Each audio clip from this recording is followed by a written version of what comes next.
Last week, we saw the ill-fated invasion of North Africa by the forces of Italy in 1939, the coming of Rommel and the Afrika Corps, the gallant Commonwealth stand at Tobruk, and the eventual rout of the enemy by General Montgomery and the Eighth Army at El Alamein in October 1942.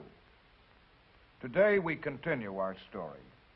It begins with a conference in Washington, where secret plans are made for a large-scale invasion of North Africa, and continues to the ultimate outcome of the bitter four-year struggle for control of the Middle East.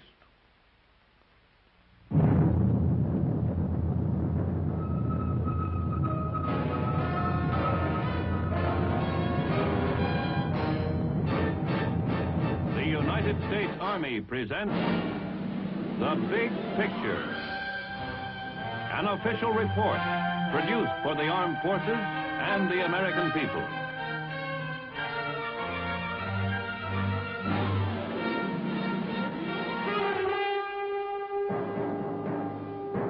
The Washington Conference was top level. Prime Minister Churchill arrived from London. High-ranking members of the military staffs were present. The results of that conference were kept top secret. Few knew of the tremendous plan formulated there, which would call for preparations on a scale never before equaled in military history: the Allied invasion of North Africa.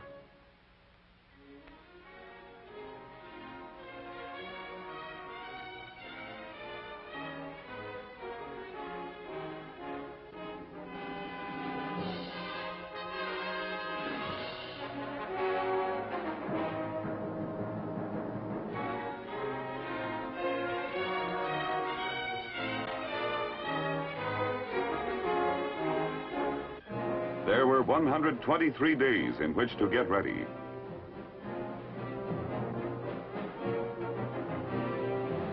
Hundreds of ships to be prepared. Ships armed and loaded with some 700,000 items of equipment.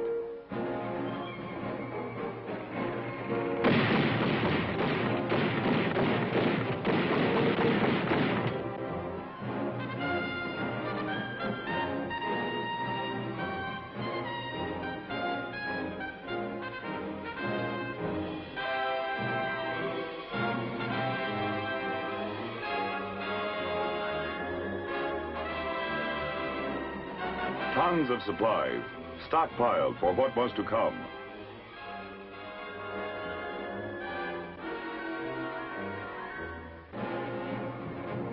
Vast numbers of troops suddenly found themselves engaged in intensive training.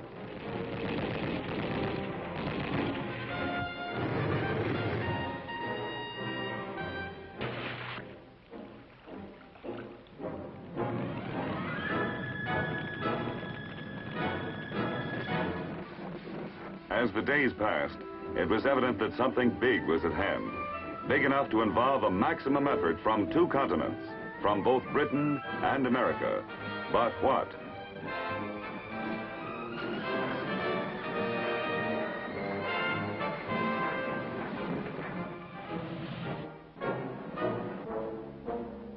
October 24, 1942. While the British Eighth Army was smashing Rommel and the Germans at El Alamein, a vast troop convoy set sail from American ports.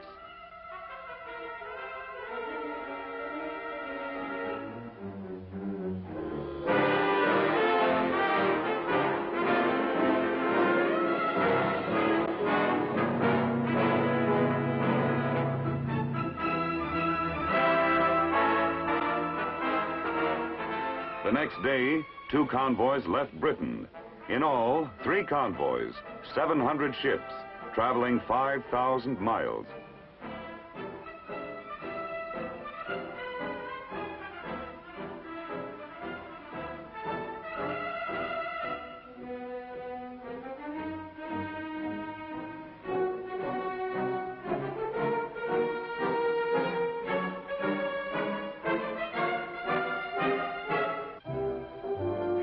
As yet, the men aboard the convoys had no inkling of the scope of their undertaking. Nothing to do but relax and wonder. Destination unknown. Speculations plentiful. Rumors even more so. As the days crawled by, tension mounted. What lay ahead for them, and where? Finally, the secret was out. North Africa. The men were fully aware of the bitter fighting waged there for 3 years, of the Africa Corps, Rommel, and Tobruk. And as the convoy steamed onward, a bulletin was received of the retreat of the German army, resulting from the shattering El Alamein battle.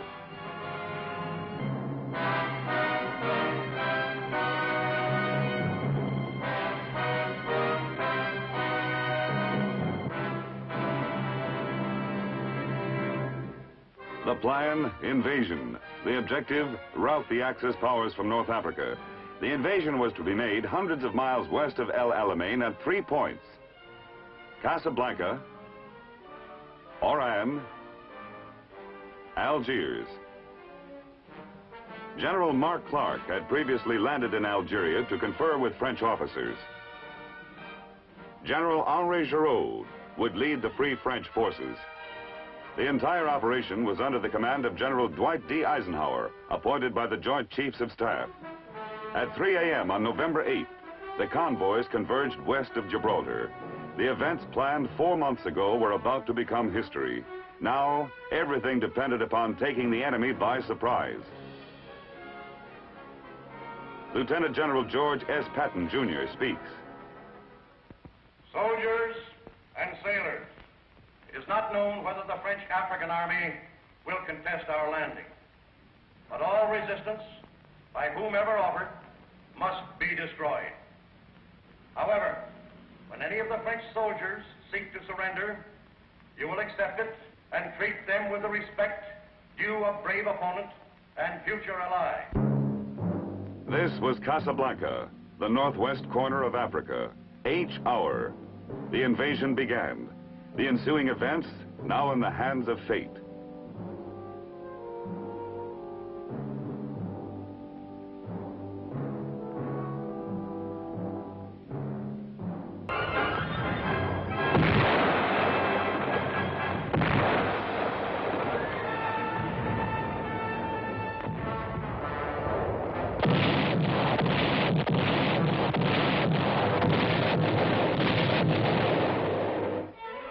It was also H hour at Algiers.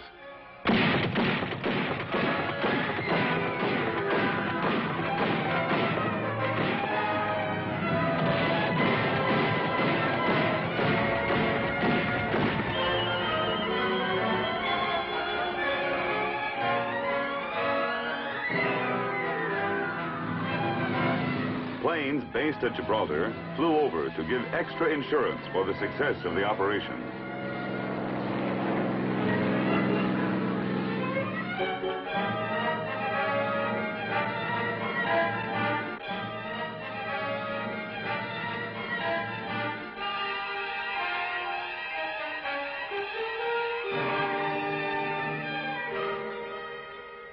And it was a success. Opposition in Algiers was slight. In a short time, it was in Allied hands. Oran, H hour. Here the paratroops went into action.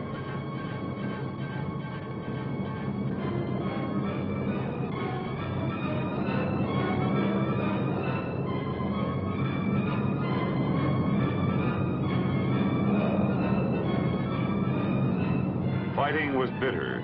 But after 2 hard days, troops of the enemy Vichy French capitulated. Oran was taken. 2 down, 1 to go.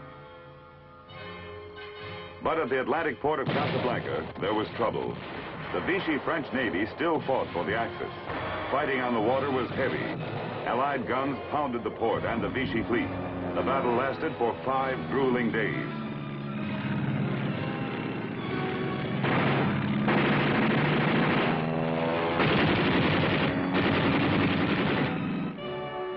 But on November 12, Vichy Deputy Chief of State Admiral Darlan reached an agreement with General Eisenhower and ordered all French in Africa to cooperate with the Allies. Resistance ceased at Casablanca.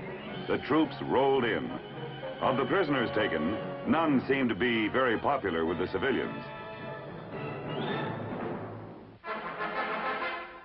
The greatest invasion in military history was a success.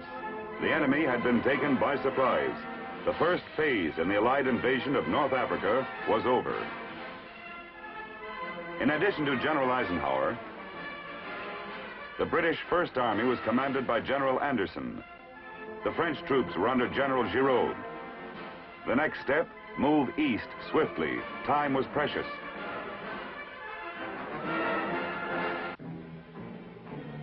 The Allies moved toward the Tunisian border, hoping to reach Bizerte and Tunis before the Germans could rush in reinforcements.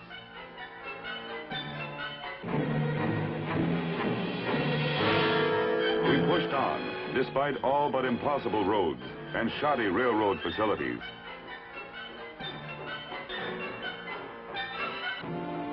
But still we moved on, by land and in the air, which was our best means of transportation.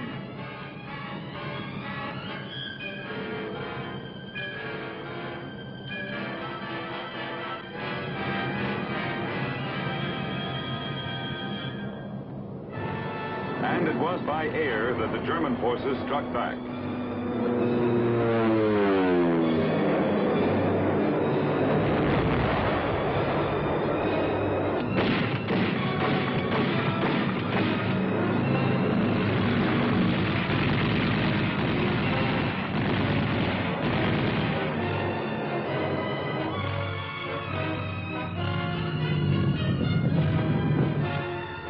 As they did, German reinforcements poured in from Sicily.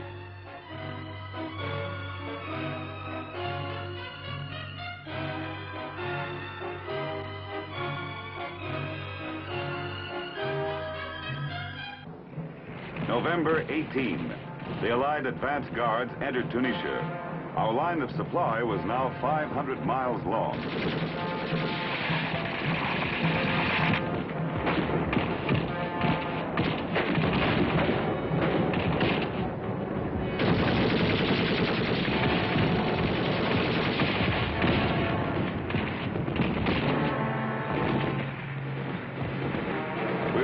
Fast. We had to.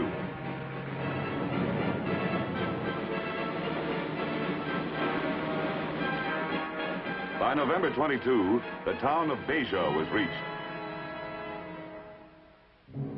Majaz al-Bab, the terrain became more and more precarious.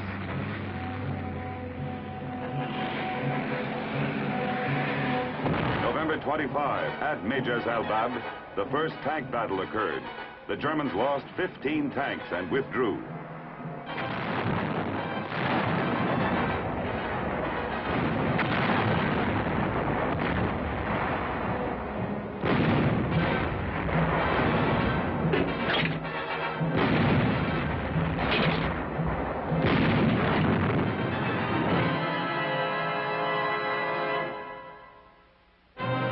They moved back to the mountain approaches in the northern tip of Tunisia. At Matur, they waited. We attempted a thrust. It was all important. Time was running out. Winter was coming.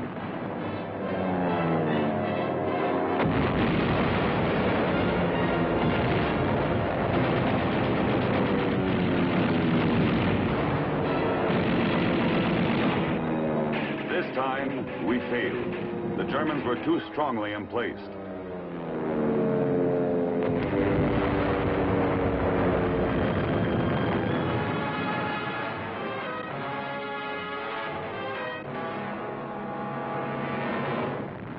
We fell back. The Tunisian front was now stabilized on a line running north and south from Majaz al-Bab. For the North African winter had come.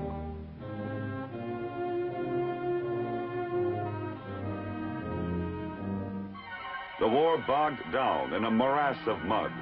Hopes for a lightning victory in North Africa were forgotten.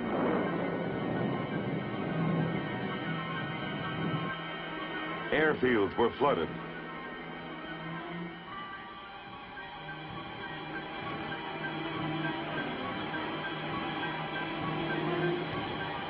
Bad roads became worse. With the line stabilized, the war became a waiting game.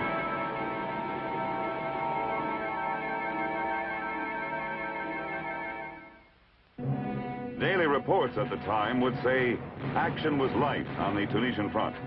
Actually, this light action accounted for half our casualties in the campaign.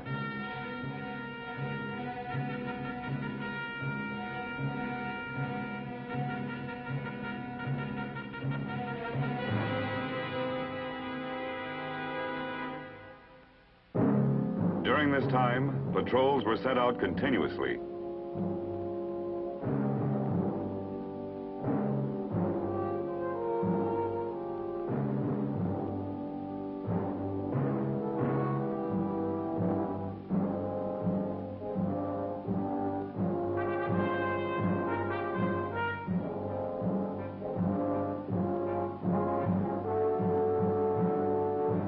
If they were lucky, a few of the captive enemy would be returned. Sometimes they weren't so lucky.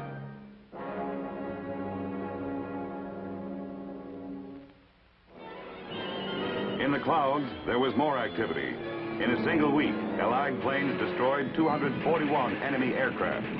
We lost 89.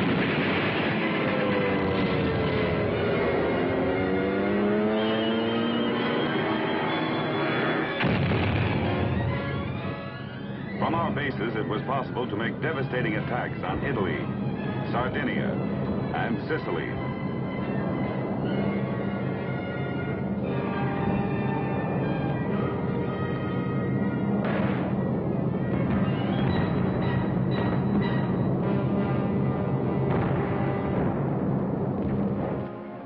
But the main activity during this lull was the Battle of Supply. Both sides girded themselves. The British 8th Army was racing west from Libya to meet us. In Tunisia, the winter would soon be over. The crucial struggle loomed ahead.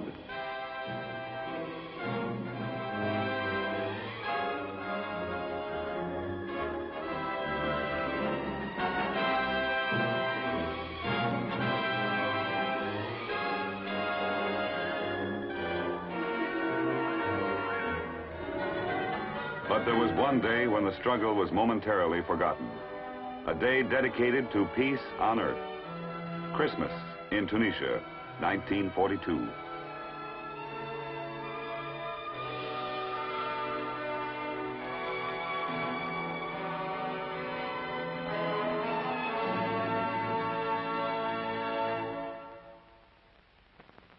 January 14, 1943.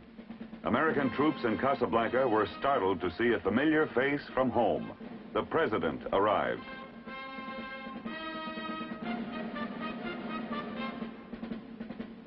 And Prime Minister Churchill came.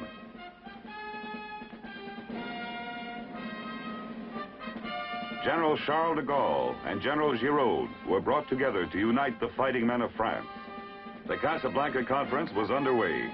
It was held to set the requirements for victory, not only in North Africa, but all over the world. The ultimate object, no appeasement, no negotiation, nothing short of complete victory over the enemy. In the Civil War, General Grant had first used the term, now President Roosevelt used it, unconditional surrender. The stage was set. After the conference, Mr. Churchill flew to Tripoli and greeted General Montgomery. The climax in North Africa was approaching. But there was still fight in the enemy.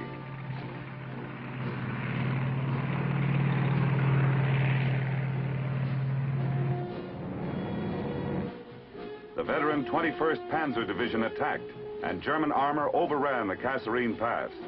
However, infantry and artillery support from the 9th and 34th Divisions, plus British units and bombers, stopped the Germans and drove them back through the pass. Though a setback to the Allies, there was something gained. The troops became, in General Eisenhower's words, battle-wise and tactically efficient. It was the last Nazi offensive in Africa.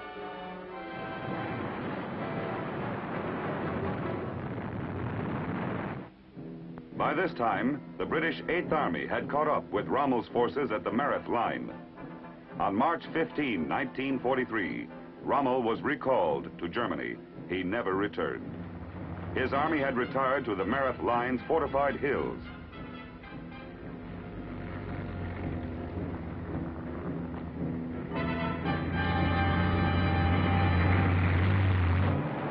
With the Americans at Maknassi and the French to the south, Montgomery kept up a pounding assault on the line to divide Axis reserves.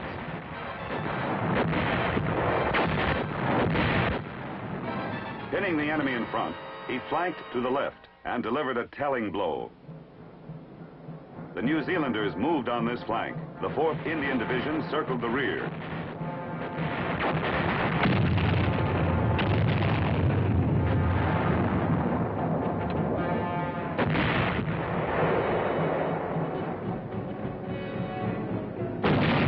American armor closed in, supported by heavy air assault.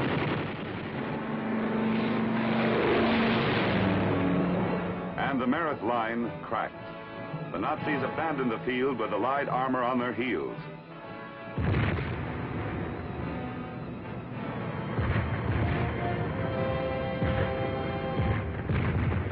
The battle-wise 1st Armored Division pushed east to cut off the enemy retreat.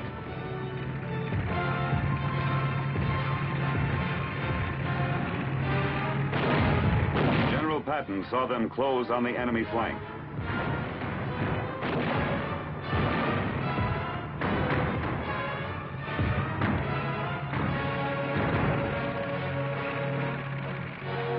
April 7, 1943, a big day. British patrols met advance guards of the American 2nd Corps on the Gab Road. Thus, Allied lines were linked. Now the British 8th could be supplied from North African ports, and troops could be shuttled along the entire Tunisian front.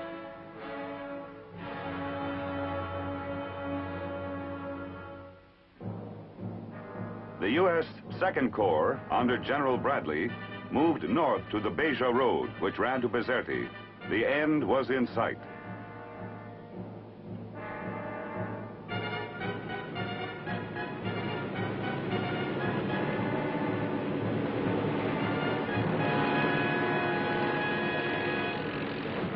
April 20, the British 8th opened the final offensive. Anfidaville was taken, and the natives began to return to their homes.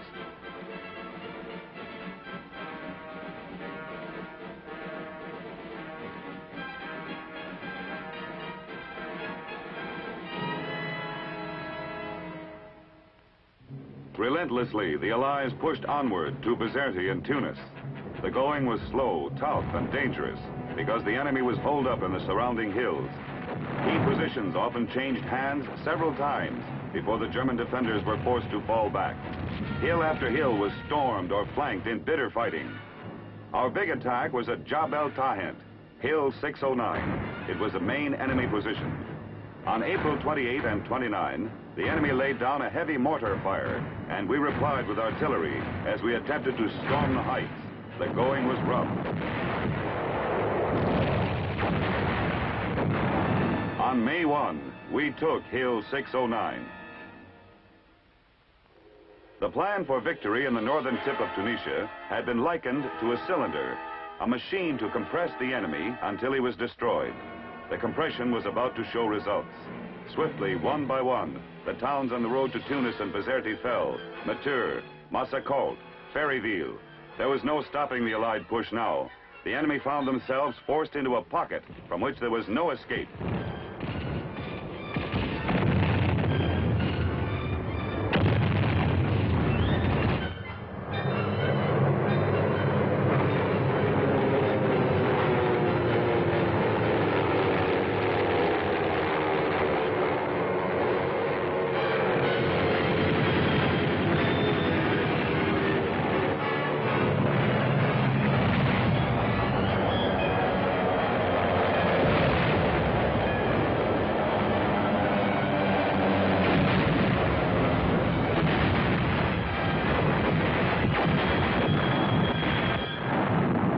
The Nazis may have invented the blitzkrieg.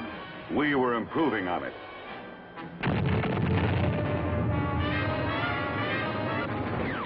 The armor forged ahead. Tanks broke through enemy lines.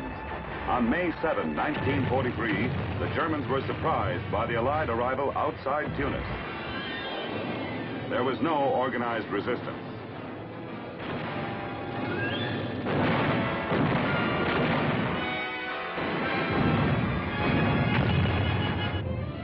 For the Germans, there was no front left.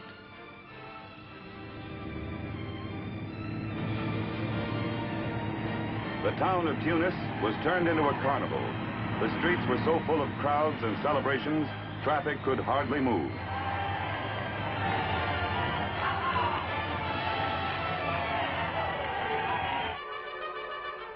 The same day, May 7th, at almost the same hour, we entered Bizerte. The reception here was not so jubilant.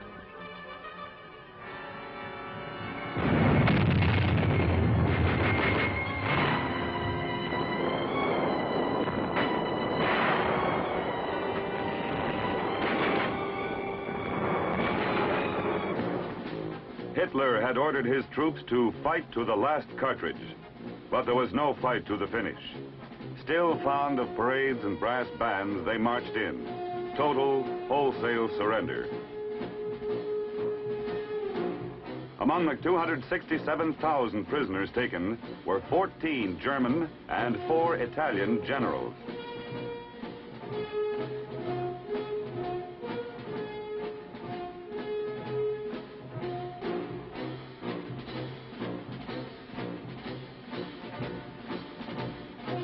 Although our losses were relatively light, we had destroyed 250 enemy tanks and 2,330 aircraft.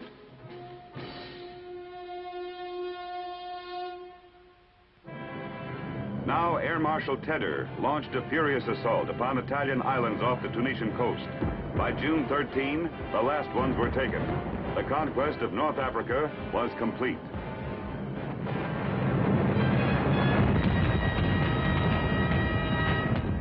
Now the Middle East was safe. Africa was liberated.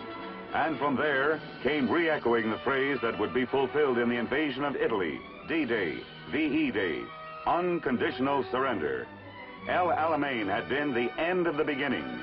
For the Axis powers, it was now the beginning of the end.